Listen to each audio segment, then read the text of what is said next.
Do you want to create a curved pipe? Well, don't do it this way.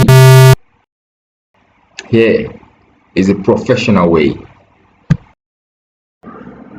Here's a new way on how to bend any object in Blender using lattice.